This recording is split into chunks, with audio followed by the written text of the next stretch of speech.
അപ്പോൾ പബ്ജി നമ്മുടെ ഇന്ത്യയിലേക്ക് പൂർവാധികം ശക്തിയോടെ തിരിച്ചെത്താൻ പോവുകയാണ് ഗൈസ്. അപ്പോൾ നമ്മൾ അതിനെ പറ്റിയാണ് ചർച്ച ചെയ്യുന്നത്. It's me Rizwan. അപ്പം ടോപ്പ് 5ലേക്ക് നിങ്ങൾക്ക് എല്ലാവർക്കും സ്വാഗതം. അപ്പോൾ നമ്മൾ ഒട്ടും സമയം കളയുന്നില്ല, നേരെ വീഡിയോയിലോട്ട് പോകാം.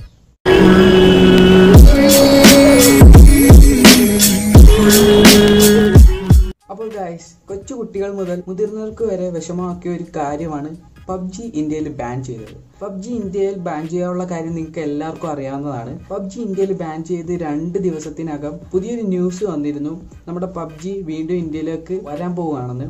അപ്പോൾ ഈ പബ്ജി എന്ന് പറയുന്നത് ഒരു സൗത്ത് കൊറിയൻ കമ്പനിയുടേതാണ്. ആ കമ്പനി അറിയപ്പെടുന്നത് പബ്ജി കോർപ്പറേഷൻ എന്നൊരു പേരിലാണ് അവർ അറിയപ്പെടുന്നത്. അപ്പോൾ ഈ ചൈനയ്ക്ക് ഈ ഗെയിമായിട്ടുള്ള ബന്ധം എന്താണെന്ന് വെച്ചിട്ടുണ്ടെങ്കിൽ, ഒരു ഗെയിമിംഗ് കമ്പനിയായ ടെൻസെന്റ് എന്നൊരു ചൈനീസ് കമ്പനിയാണ് ഈ ഒരു പബ്ജി ഗെയിം നമ്മുടെ ഇന്ത്യയിലോട്ട് ഡിസ്ട്രിബ്യൂട്ട് ചെയ്യാൻ വേണ്ടി ഒരു ചുമതല ഏറ്റെടുത്തിരുന്നത്.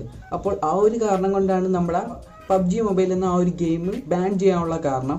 അപ്പോൾ ഈ ഒരു പ്രശ്നം കാരണം പബ്ജി കോർപ്പറേഷൻ എന്ന ആ ഒരു കമ്പനി നേരിട്ടെത്തിയിരിക്കുകയാണ്. അപ്പം ഈ ചൈനയായിട്ടുള്ള ആ ഒരു കരാറ് ഇല്ലാതാക്കിയിട്ട് നമ്മുടെ ഇന്ത്യൻ്റെ റൂൾ അനുസരിച്ച് ഡയറക്റ്റ് ആയിട്ട് പബ്ജി ഇന്ത്യയിലോട്ട് ഇറക്കാനാണ് അവരുടെ പുതിയ തീരുമാനം. അവർ അതിനെപ്പറ്റി കുറച്ച് കാര്യങ്ങൾ ഇട്ടിരുന്നു, അത് ഞാൻ നിങ്ങൾക്ക് ഇപ്പോൾ കാണിച്ചു തരാം. അപ്പോൾ ഗൈസ്, ഇനി പബ്ജി ഇന്ത്യയിൽ ഇനി ഇറങ്ങുമെന്ന് ഒരു ഉറപ്പ് പറയാൻ പറ്റത്തില്ല. കാരണം ഇതുവരെ നമ്മുടെ ഇന്ത്യയിലെ അധികാരികൾ ഇതിനെ പറ്റിയിട്ട് ഒരു അപ്ഡേറ്റ്സ് ഇതുവരെ തന്നിട്ടില്ല. ഇൻ കേസ് അവരുടെ ആ ഒരു റിക്വസ്റ്റ് ഇവർ അക്സെപ്റ്റ് ചെയ്യുവാണെങ്കിൽ ഉടൻ തന്നെ ആ പബ്ജി ഗെയിം നമ്മുടെ ഇന്ത്യയിലോട്ട് തിരിച്ചെത്തുന്നതാണ്. പക്ഷേ ഇതിനെപ്പറ്റി കൂടുതൽ അപ്ഡേറ്റ്സും കാര്യങ്ങളും ഒന്നും വന്നിട്ടില്ല. ജസ്റ്റ് നമുക്ക് എല്ലാവർക്കും ഒന്ന് വെയിറ്റ് ചെയ്യാം, ഇത് വരുമോ ഇല്ലയോ എന്ന്. അപ്പോൾ ഗൈസ്, ഈ ഒരു ഇൻഫോർമേറ്റീവ് ആയിട്ടുള്ള വീഡിയോ നിങ്ങൾക്ക് ഇഷ്ടപ്പെട്ടിട്ടുണ്ടെങ്കിൽ തീർച്ചയായിട്ടും ലൈക്ക് ചെയ്യുക, ഷെയർ ചെയ്യുക, സബ്സ്ക്രൈബ് ചെയ്യുക. ഇതിൽ നല്ല വീഡിയോ ആയിട്ട് നമുക്കിനി കണ്ടുകിട്ടാം. അതുവരേക്കും ബൈ.